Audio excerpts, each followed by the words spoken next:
नमस्कार, मैं मोनिका आर्य। नवजात शिशुओं को बचाने की मुहिम पालोना में एक बार फिर आप सभी का स्वागत है।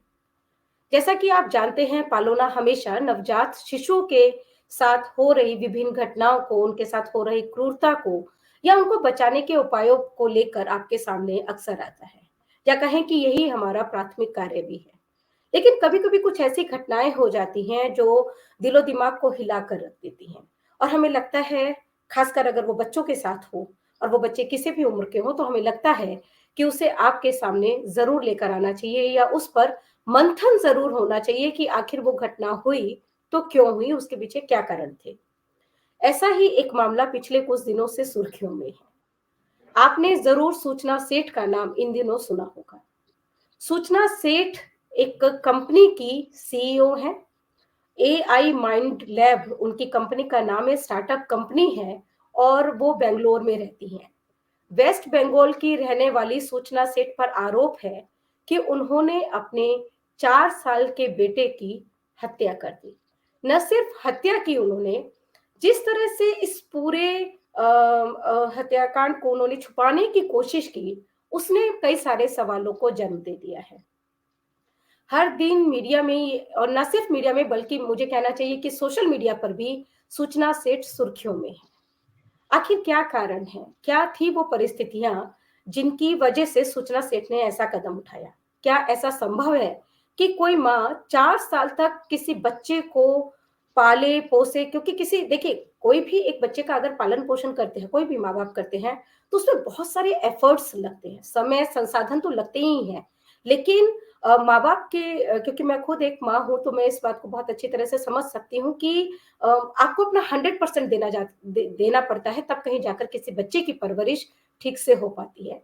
तो 4 साल तक किसी बच्चे को अपने स्नेह से सींचना, अपनी ममता से सींचना और उसके बाद एक दिन अचानक उस बच्चे की हत्या कर सुर्खियों में आ जाना, क्या ये बहुत आसान है?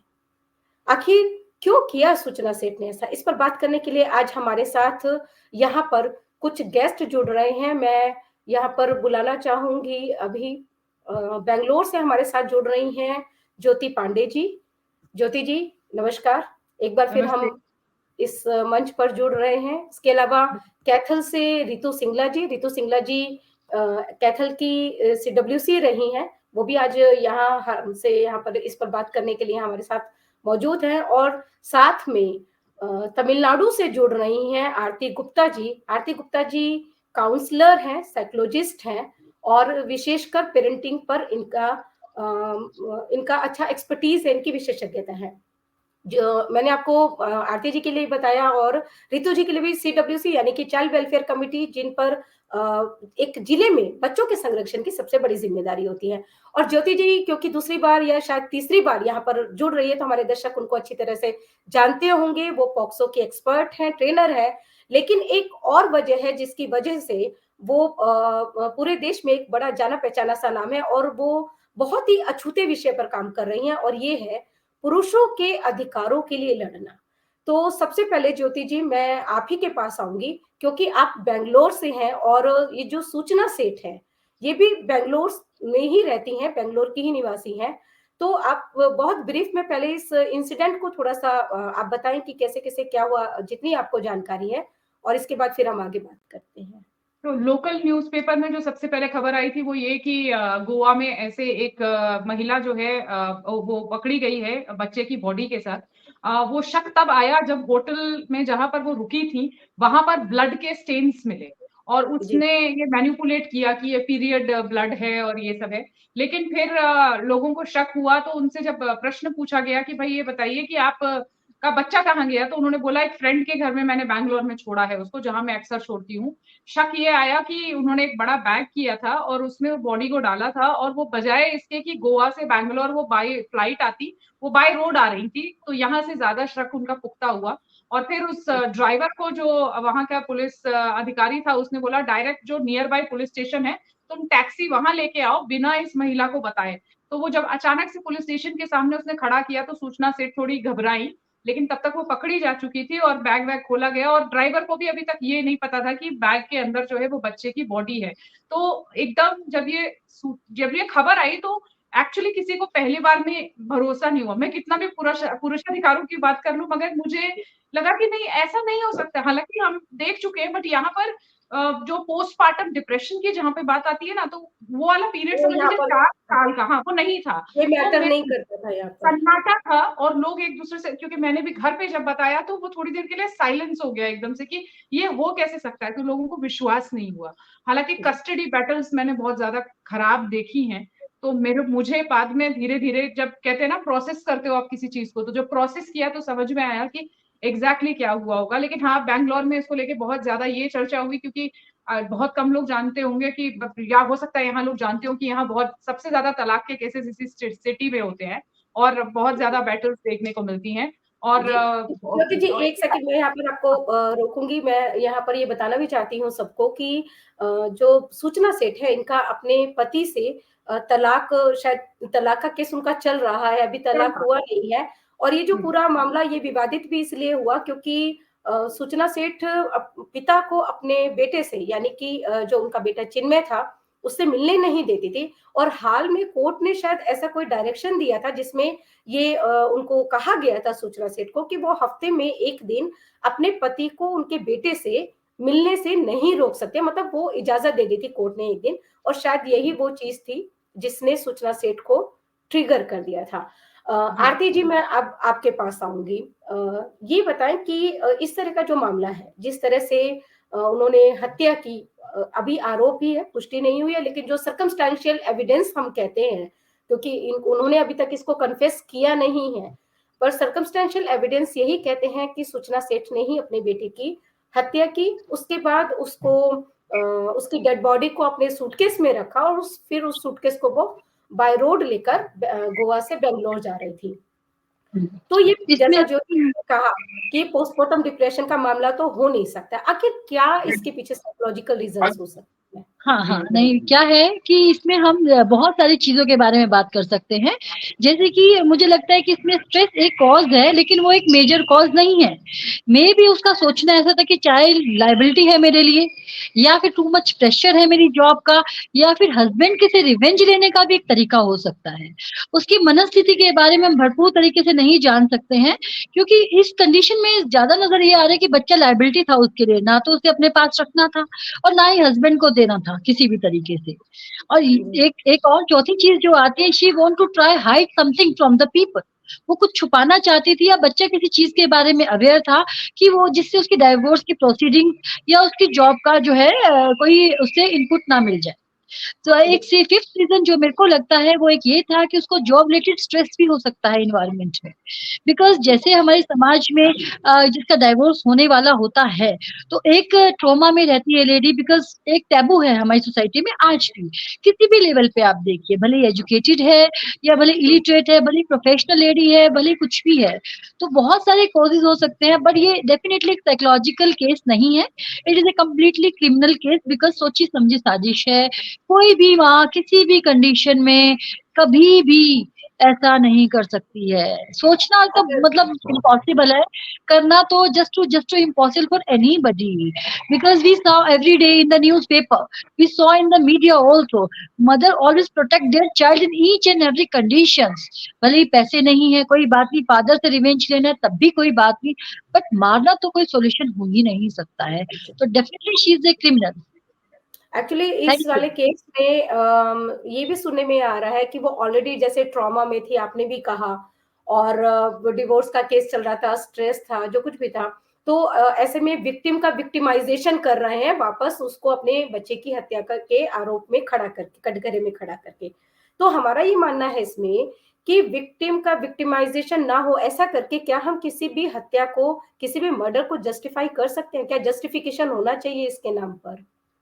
No, I am not agree with it. जब भी कभी कोई भी क्राइम होता है, हर गलती के लिए पनिशमेंट होती है, जैसा कि हमारी परवरिश में, हमारे चाइल्डहुड में हमें सिखाया गया है, बताया भी गया है।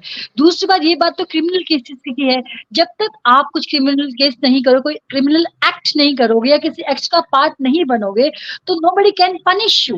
And if we are not punishing the victim, then we are giving the very wrong message to the society. And society में हमारे पास young youth है, young mind है, young people हैं, जो those are groomed nowadays. They were learning, they were watching कि what society is doing. And अगर मैं quote करना चाहूंगी, एक और केस हुआ था निर्भया हत्याकांड. आप गेटिंग मी?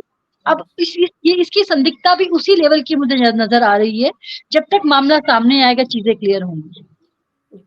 तो मैं मान रही हूँ हर गलती की पनिशमेंट जरूरी है, बिकॉज हमें अपनी सोसाइटी को भी लेसन देना है. हमें इस मेंटलिटी को खत्म करना है अपनी सोसाइटी के साथ. निश्चित तौर पर. रितु जी, मैं आपके पास आऊंगी. पहले तो मैं आपसे कहूंगी कि थोड़ा सा आप कैमरे का अगर एंगल ठीक कर ले तो थोड़ा सा प्रॉपर हो जाएगा. यस रितु जी, कुछ समय पहले, मुझे लगता है करीब 3-4 महीने पहले आपकी और हमारी बात हो रही थी, तो आपने भी कुछ इस तरह का एक एक्सपीरियंस अपना शेयर किया था. इनफैक्ट आपने बहुत परेशान होकर मुझे कॉल किया था कि आपके कोई रिलेटिव है जिनके बीच में इस तरह से हस्बैंड वाइफ के बीच में प्रॉब्लम चल रही है और उनकी शायद 2-3 साल की बच्ची थी, जिसको लेकर आपको बहुत कंसर्न था कि कहीं वो आपकी जो रिलेटिव है वो अपनी बच्ची को कोई नुकसान ना पहुंचा दे.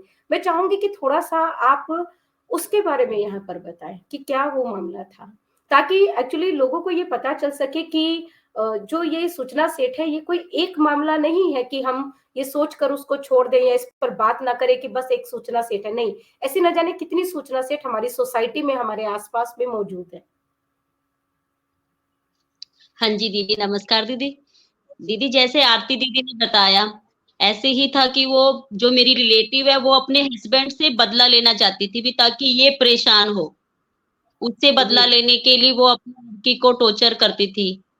जैसे कोरोना काल में 2020 में जब हम लॉकडाउन में बंद हो गए, तो हमने देखा कि वो जो रिलेटिव वैसे भाई लगता है मेरा, कि वो किसी फोन पे बात कर रहे थे. फोन पे उसने कहा भी बेटी को संभालो, वो आवाज दे रही थी, पर उसका वो बहुत जरूरी कॉल था, उसको जरूर अटेंड करना था. तो उसने अटेंड नहीं किया और वो अपनी पत्नी के पास नहीं आया, तो उसने उसको गरम तेल पकोड़े तलते हुए डाल दिया. तो उसने बाद में यही कहा कि ये अपने आप जली है, जबकि वो खुद नहीं जली थी, गुड़िया गुड़िया जली थी. जो छाती से लेके टांगों तक का पार्ट था वो उसका सारा जल गया था. तो हमने बाद में यही सोचा, सिर्फ उसने हस्बैंड से बदला लेने के लिए उसकी बात नहीं सुनी. भारती दीदी ने सही बातें मेरे को इनकी सही लगी कि भी हस्बैंड से बदला लेना है या वो साइको हो गई है. एक मैं दीदी इसका कारण ये मानती हूँ कि औरतें ज्यादा दूसरे रिलेशन में रहने के लिए भी ये सब करती हैं, ताकि बच्चों को पता चले और इनसे ना हो सके. अच्छा, मैं एक चीज और ऐड करना चाहूंगी. पति के अलावा किसी दूसरे से संबंध है. मतलब ये सूचना सेट का केस तो अब हाईलाइट हो गया. अभी 4 दिन पहले एक और केस आया था, इंदौर का शायद वो केस था, मैं आपको भेजूंगी वो केस. उसमें भी यही था कि वो छोटे से बच्चे ने अपनी माँ को दूसरे बंदे के साथ देख लिया, तो बस इस माँ ने ना उसको मार दिया. तो मुझे ना ये वाला एंगल भी लग रहा था, क्योंकि डिवोर्स डेफिनेटली टैबू है, मगर बैंगलोर जैसी सिटी में नहीं है. जिस तरह की लाइफ सूचना जी रही थी ना, वहां पर चलता है. मतलब आप यहाँ देखोगे तो बहुत इतना बड़ा छोटे सिटी में अभी भी है, और अगर आप जाओगे तो लोगों को लगता है अरे डिवोर्स ही, बट यहाँ नहीं है. ये कस्टडी बैटल थी, और जिसमें विजिटेशन, जैसा कि आप जानती हैं, वंस अ वीक दिया था. और उस बंदे ने डेथ से पहले भी उन्होंने अपने बच्चे से वीडियो कॉल पे बात करी है. इस बंदे ने, वेंकट रमन नाम है उसका, और जो मेरे पास डिटेल्स आए हैं.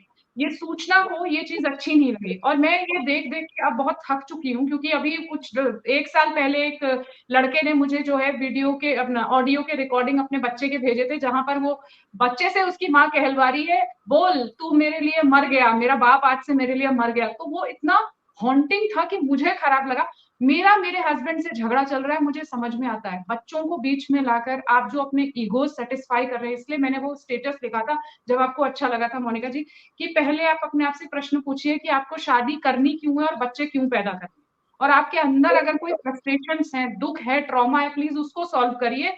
मैं ट्रॉमा में हूँ इसलिए मैं जाके किसी से शादी कर लूं और फिर मैं बच्चे पैदा कर लूं, ये सॉल्यूशन नहीं है. मतलब मैं बता रही हूँ, अनफिट है इस देश के लोग बच्चे पैदा करके पालने के लिए. बहुत सारे लोग अनफिट हैं, पर हमारे देश में अभी कल ही मेरी किसी से बात हो रही थी, सर दर्द बहुत रहने लगा है, शादी कर लो. हाँ, डिप्रेशन में हूँ, शादी कर लो. अच्छा, अभी भी डिप्रेशन दूर नहीं हुआ तो अब बच्चा पैदा कर लो. ये सॉल्यूशन नहीं है भाई. अब हम कहाँ जा रहे हैं और तुम लोग क्या कर रहे हो? सफर कौन कर रहे हैं? वो छोटे छोटे बच्चे, उनको पता भी नहीं हमारे ऊपर क्या किया जा रहा है। अच्छा, अब ये देखिए ना, सूचना सेठ ने उसको कॉफ सिरप पिलाया है और उसके बाद उसको स्ट्रैंगुलेट किया, गला दबाया। उस बच्चे को क्या पता उसके साथ क्या हो रहा है। अगर वहां बिल्कुल। पर देखेंगे आप, तो अब मुझे तो भाई उस रात को बिल्कुल नींद नहीं आई, सोच सोच के बहुत रात तक, कि मतलब कैसे कर दिया आपने। और ये सिंपल ईगो का खेल है और कुछ नहीं है। यहाँ पर ईगो इतने लेवल तक पहुंच गए कि आप हत्या भी कर रहे हैं। जी, नहीं, मैं आरती मिसेस जी पांडे आप। एक चीज और ऐड अच्छा। करना चाहूंगी। ये केसेस हुँ, हर दिन सोसाइटी में होते हैं, होते रहेंगे। अगर हम कैटेगराइज करें कि Delhi, Mumbai and Chennai, Bangalore is a very smart city, तो ऐसा नहीं है। हर तरीके के लोग, हर पर्सनैलिटी के लोग, हर सोसाइटी के लोग हर जगह पे अवेलेबल है। It is a totally personal grooming कि कैसी हमारी ग्रूमिंग हुई है, किस स्ट्रेस में हम रहते हैं, हम स्ट्रेस को मैनेज कैसे करते हैं। सिचुएशन तो सबकी लाइफ में आती है। अब जो इस केस में मुझे लगता है the lady is not able to handle the stress properly. अगर उसने अपना स्ट्रेस ठीक तरीके से हैंडल किया होता तो चीजें नहीं होती। लेकिन किसी भी कंडीशन में हम उसको मतलब ये नहीं बोलेंगे वो क्रिमिनल नहीं है, कि वो दोषी नहीं है, क्योंकि शी देखिए, इज तो अवेयर मैं अबाउट ईच एंड आपसे यहाँ पर एवरीथिंग। ये पूछना चाहूँगी कि क्या स्ट्रेस में होकर हम उस तरह से प्लानिंग और प्लॉटिंग कर सकते हैं जैसा कि सूचना बिल्कुल सेठ कर ने किया? सकते हैं, बिल्कुल कर सकते हैं, क्यों नहीं कर सकते, हम कर सकते हैं। स्ट्रेस दो तरीके का होता है, यू स्ट्रेस और डिस्ट्रेस। एक स्ट्रेस तो हमें किसी भी काम को करने के लिए मोटिवेट करता है, हमें उस लक्ष्य को पहुंचाना है। डिस्ट्रेस क्या होता है, हम नेगेटिविटी की तरफ चले जाते हैं, हम उस टास्क को कंप्लीट नहीं करते। जैसे कि उसकी पर्सनल लाइफ में प्रॉब्लम थी, उसकी प्रोफेशनल लाइफ में प्रॉब्लम थी, she is not able to handle with that, उसके अंदर पॉजिटिव स्ट्रेस नहीं था। यू स्ट्रेस डिस्ट्रेस में कन्वर्ट हो गए, तो जो उसको समझ में आया, जो उसको बेस्ट सोल्यूशन लगा, and she does that, and ultimate result is in front of all of the world which तो we are आप क्या watching कुछ every day. ऐसे कुछ 1-2 टिप्स देना चाहेंगे कि इस तरह की अगर कोई सिचुएशन आपकी पर्सनल लाइफ में इतने प्रॉब्लम्स चल रहे हैं और आप हम ये नहीं मान सकते हैं कि 4 साल तक सूचना सेठ को अपने बेटे से प्यार नहीं रहा होगा। तो अगर आपको अपने बच्चों से प्यार भी है और अल्टीमेटली आप इस तरह की कोई सिचुएशन नहीं चाहती हैं जहाँ आप, आपका परिवार, आपका बच्चा सब खत्म हो जाए, तो उसके लिए क्या प्रिकॉशंस लेने चाहिए? कब हमें लगता है हमें इसको नोटिस करना चाहिए, एड्रेस करना चाहिए कि अब ये अलार्मिंग स्थिति है और अब हमें थोड़ा-सा कॉशियस हो जाना चाहिए? Okay. दीदी देखिए, parenting is not a one day process. Just finish. I will finish, Mrs. Singh, Singla, then you will tell. Okay. Uh, Parenting is not a single day process. It is a long term process. Even if we are noticing ourselves, तो हमारे parents से हमें आज भी guidance चाहिए होता है। दूसरी बात जो सबसे इम्पोर्टेंट है, हमें अपनी पर्सनल लाइफ और अपनी प्रोफेशनल लाइफ को हमेशा सेपरेट रखना चाहिए। थर्ड थिंग जो बहुत important, that is stress. Stress हमेशा है, हमेशा रहेगा और कभी भी खत्म नहीं होगा। हमें उसको मैनेजमेंट करने के तरीके सीखने पड़ेंगे। चौथी बात, हर एक पर्सन की पर्सनैलिटी डिफरेंट है, हर एक का ऑप्टिमम लेवल डिफरेंट है। स्ट्रेस को हैंडल करने में इसके बाद नहीं झेल पाऊंगी, ये this is my last, this is my peak, तो we have to understand that. And fifth, हमें मेंटल हेल्थ पे अपना काम करना चाहिए, अकॉर्डिंगली बच्चों को ग्रूम करते रहना चाहिए, क्योंकि सिचुएशन वर्स्ट से वर्स्ट होती ही रहेंगी। हमें उससे बाहर निकल के आना है, हमें कोई गाइड कर सकता है। अगर आप स्ट्रेस में हो, कोई वीडियो देखा आपने 2 मिनट के लिए, तो 2 मिनट के लिए आपको टेम्परेरी ट्रीटमेंट तो मिल जाएगा, आप मोटिवेटेड हो जाएंगे, but for the life long you have to work on your mentality. That is और उसके ऑल लिए फ्रॉम आप माय साइड। साइकोलॉजिस्ट या काउंसलर से या साइकियाट्रिस्ट से जैसी भी सिचुएशन हो वैसे उनसे कॉन्टैक्ट करना चाहिए एट कांटेक्ट अर्लीस्ट। करना चाहिए।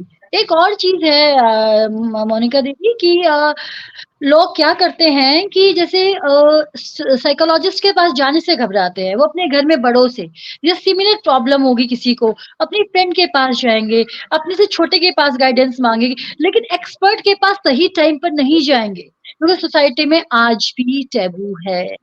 ये बिल्कुल सही सही कह टाइम रही है एक्चुअली ना कि अभी जब ये सूचना सेठ वाला मामला हुआ है इसके बारे में तो अभी देश में चर्चा ही नहीं हो रही है। ज्योति जी और रितु जी, मैं आपको भी बताना चाहती हूँ, सूचना सेठ का मामला जिस दिन सामने आया उसके अगले ही दिन मैं पढ़ रही थी कि दिल्ली में एक महिला जो विदेश में रह रही थी, अभी एक बच्चे को उसने जन्म दिया था, पहले भी उसका 4 या 7 साल का बेटा था, तो 16th फ्लोर से उसने अपनी 2 महीने की शायद बेटी थी उसको लेकर नीचे छलांग लगा दी, जबकि एक दिन पहले अपने बड़े बेटे का उसने बर्थडे सेलिब्रेट किया था। हस्बैंड विदेश में ही है, वो यहाँ मायके आई हुई थी। तो जो उसमें निकल के आई, जो उसमें रिपोर्ट में लिखा हुआ था, ऑन द स्पॉट दोनों की डेथ हो गई।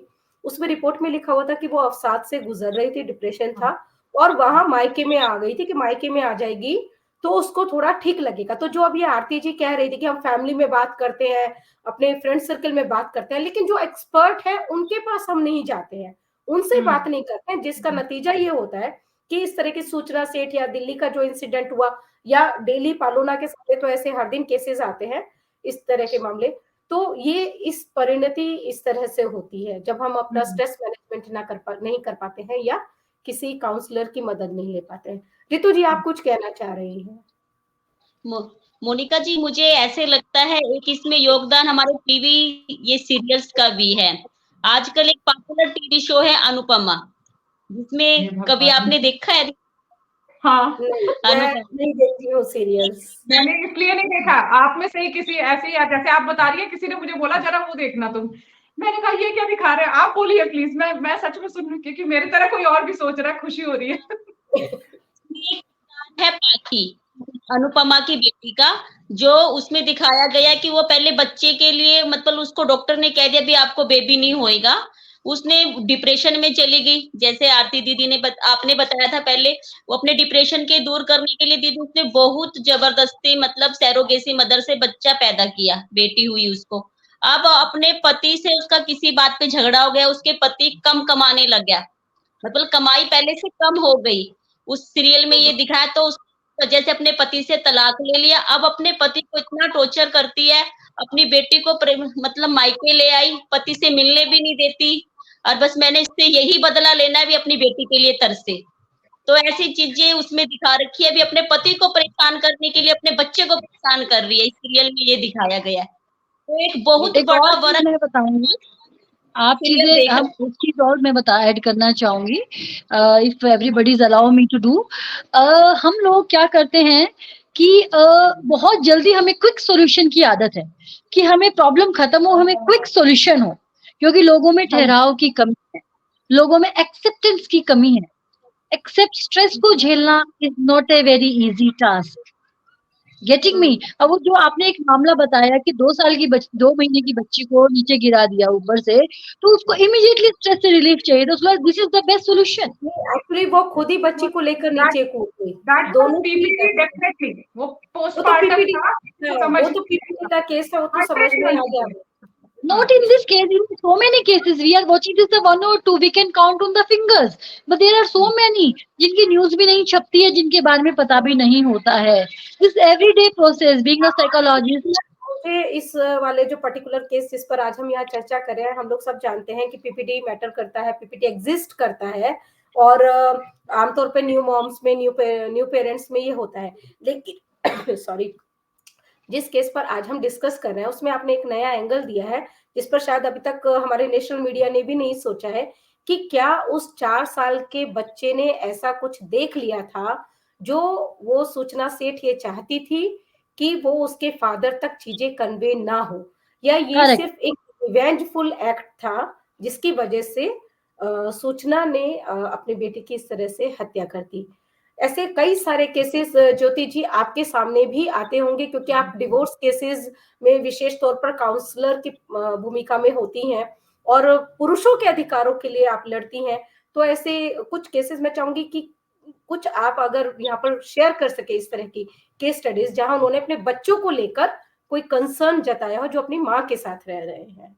मैंने कुछ दिन पहले आपसे ही कांटेक्ट किया था कि इस लड़के ने मुझे बोला कि मैं सब कुछ करने को तैयार हूँ, मैं पैसे भी दे दूंगा, मेरी 4 महीने की बच्ची है, और जब भी मैं फोन करता हूँ तो मुझे वो पीछे से रोती हुई सुनाई देती है, और वो जानबूझ के रुलाती। तो मैंने आपको कहा था कि इस बच्ची को रेस्क्यू करना है, इन दोनों का केस तो मैं सॉल्व कर दूंगी। जैसा आपने बताया था ना वैसे वाले केस की, उसको हर्ट करना बच्चे को। और मेरे साथ तो खैर बहुत सारे एलिनेटेड फादर्स हैं जो ये बताते हैं कि मतलब कोर्ट ने बोल भी दिया है कि बच्चे को दिखा दो फादर को, तुम लोग लड़ते रहना, वो तो भी नहीं लाती है इससे। मुझे ऐसा लगता है कि यहाँ पर ना सबसे बड़ी दिक्कत है कि हम लोग अपने बच्चों को ना अपनी प्रॉपर्टी समझने लगते हैं, कि मैंने पैदा किया है, अब तो मेरा अधिकार है इसके ऊपर, मैं इसको। और मतलब ये ना आम घरों में आपको मिल जाएगा, दादी खराब है तेरी, बुआ। मैंने ना 2-3 गाने पर रोक लगवाई थी, जो लोकगीत होते हैं ना, जब बच्चा पैदा होता है फिर गाया जाता है, सोहर गाए जाते हैं हमारे यहाँ, उन सोहर में नानी ये है, नानी वो है।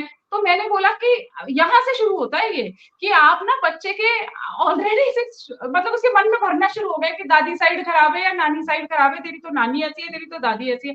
भाई तुम वहां से शुरू कर रहे हो बातें, और फिर वो एक लेवल पर यहाँ ईगो क्लैश बन जाता है बिल्कुल कि नानी के घर रुकेगा बच्चा, की दादी के घर रुकेगा, दादी खराब है, फिर पापा खराब है, फिर मम्मी खराब है। ऐसा नहीं है कि ये केवल मदर्स ही करती हैं।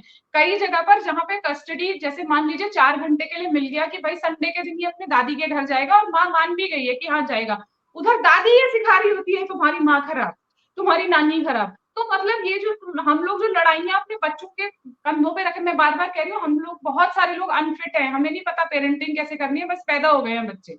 तो मतलब ये हम जो लोग मैच्योरिटी से डील नहीं करते हैं इस तरह की हाँ सिचुएशन। बिल्कुल, मतलब कि आप मैं तो अभी मेरे एकदम आप बोल रहे हो तो मेरे अभी सामने 2-3 दिन पहले मैं लखनऊ में थी, तो एक डॉक्टर साहब मेरे से मिलने आए थे। उनकी 5 साल की बेटी है और उनकी वाइफ को बीपीडी है, बॉर्डरलाइन पर्सनालिटी डिसऑर्डर है, क्योंकि ये खुद डॉक्टर है, ये उसका इलाज करवा रहा था। इसने अचानक मायके जाके दवाइयां लेनी बंद कर दी और बच्ची से मिलवाना, सबसे पहला हथियार, बच्ची से बात कराना छोड़ दिया। 2 साल हम लोगों को उसको, जैसे अभी आरती ने बोला ना, शी इज राइट, मैंने उसको बोला तुम थेरेपिस्ट की सलाह लो, तुम्हें डिटैच होना पड़ेगा, नहीं तो तुम सुसाइड कर लोगे किसी दिन बच्ची की याद में। हर दिन कुछ गिफ्ट भेजना, ये सब करता था वो। धीरे धीरे खैर वो कोर्ट ने रिकॉग्नाइज किया, मगर माँ मिलने नहीं दे रही है, कुछ भी उसके ऊपर लॉ नहीं है। तो मैं सिर्फ इतना ही कर सकती थी कि इस लड़के को ये बोलूं कि तुम सुसाइडल हो रहे हो, तुम थेरेपिस्ट की सलाह लो। थैंकफुली उसने सलाह ली, वो स्टेबल है अभी। बट मैं बता रही हूँ आपको कि ऐसे इतने सारे केसेस हैं, और मैं बार बार बोलती हूँ कि सरकार को एक लॉ लाना चाहिए जहां पर शेयर्ड पेरेंटिंग हो, जैसे बाहर होती है कि माँ बाप लड़ते रहें, लेकिन ये जो है ना 50-50 बांट दिया जाए। इससे फायदा ये होगा कि माँ के ऊपर भी नहीं आएगा बोझ। वो जो अकेले बंदी जाके काम कर रही है, पीछे से बच्चा कौन देखेगा, तो फादर कर सकता है ये काम। अब ये लोग ये नहीं समझते कि उसमें तो वो फ्री छूट जाता है, ये चाहती है कि पैसे बस देता रहे, और वो उसको जो है विजिटेशन में जिम्मेदारी कोई ना ले बच्चे की। अरे बहुत गड़बड़ होती है इसमें, क्योंकि टीनेज आप जानती है, टीनेज में आते आते बच्चे अलग हो जाते हैं आपके, एकदम बिल्कुल अलग तरीके का बच्चा बाहर आता है फिर वो। तो आप कैसे संभालोगी अकेले? तो ये बहुत इंपॉर्टेंट है काउंसलिंग करवाना इन लोगों के, कि भाई बच्चा संभालना सिर्फ आपका काम नहीं है, क्यों ले रही हो इतना बोझ। लेकिन वही बात है, हम प्रॉपर्टी समझ रहे हैं ना बच्चे को, उसकी अलग पर्सनैलिटी को समझ नहीं रहे कि ये बच्चा मेरे से अलग, इसका व्यक्तित्व अलग है। नहीं नहीं, ये तो हमारी संपत्ति है, हम जैसे चाहेंगे वैसे करेगा ये। और माँ में भी होता है, ये फादर में भी होता है बहुत जगह। माँ में ज्यादा इसलिए है क्योंकि हम नेचुरल गार्जियन उसी को मानते हैं, तो इसलिए दीदी, my problem. network is not working. But Aarti Can I right, can I take it, please? Counselling, psychiatrist, सबकी जरूरत है हम। निश्चित तौर पर। चलिए मैं अब इसको रैप अप करती हूँ इस प्रोग्राम को। निश्चित तौर पे हमारा एक्चुअली उद्देश्य सिर्फ इतना था कि जो सूचना सेठ का जो ये प्रकरण सामने आया है, एक छोटे से बच्चे को अपनी जिंदगी से हाथ धोना पड़ा, वो भी उसके हाथों जिस पर वो सबसे ज्यादा विश्वास करता था। और ऐसे केसेस हमारे सामने हर दिन आ रहे हैं। हम सबकी कोशिश ये होनी चाहिए कि अपराध को समाज से घटाने के लिए, कम करने के लिए हम अपनी तरफ से जो एफर्ट्स दे सकते हैं, अपनी तरफ से जो योगदान दे सकते हैं वो करें। चाहे वो अवेयरनेस के जरिए है, चाहे वो नॉलेज शेयरिंग के जरिए है, चाहे लोगों को ट्रेनिंग देकर है, जिस भी तरह से हो सकता है, छोटे छोटे एफर्ट्स भी बड़ा बदलाव लाने में सहायक होते हैं। यहाँ से जाने से पहले मैं ज्योति जी, रितु जी, आरती जी, आप सभी को धन्यवाद कहती हूँ अपना इनपुट, अपने फीडबैक यहाँ पर शेयर करने के लिए, अपनी नॉलेज शेयर करने के लिए। और निश्चित तौर पर इसी तरह के किसी और टॉपिक पर, किसी और मुद्दे पर बात करने के लिए हम फिर इकट्ठा होंगे। नमस्कार। Thank you. Thank you. नमस्कार।